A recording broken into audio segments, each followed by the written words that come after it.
All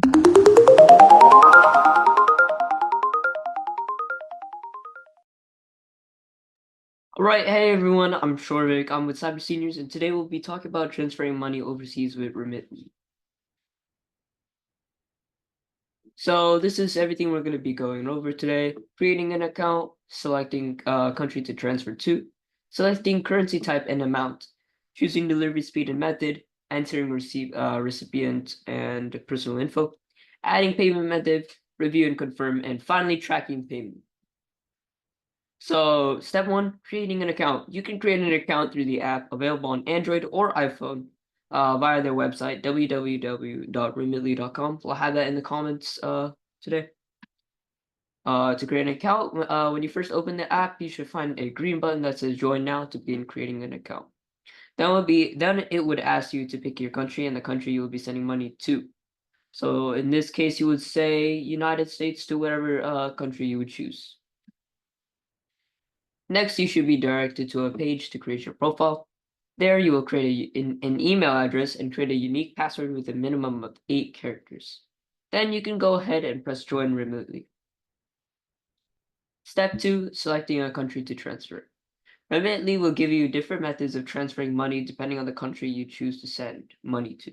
So, for example, the Philippines options for transferring is a mobile money debit card deposit, bank deposit, cash pickup, or home delivery.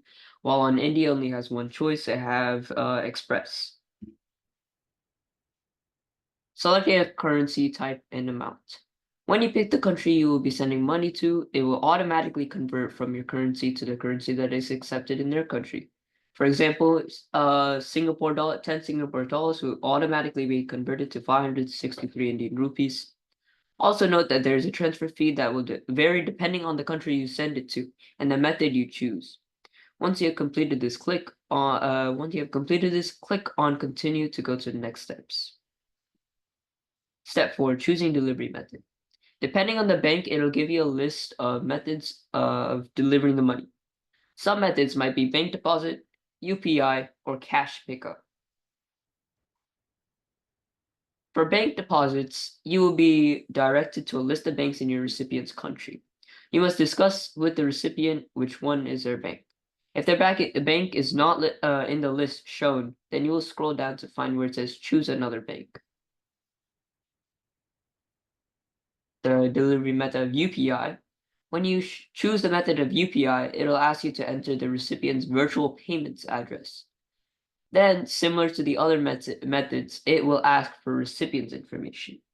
So on the picture over here, it shows you an option to put in the virtual payments address, and that's where you can input your recipient's virtual payment address.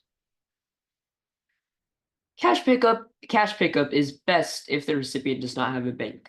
When you select cash pickup, it will give you a list of locations your recipient can go to pick up. So just discuss with them the best options for them.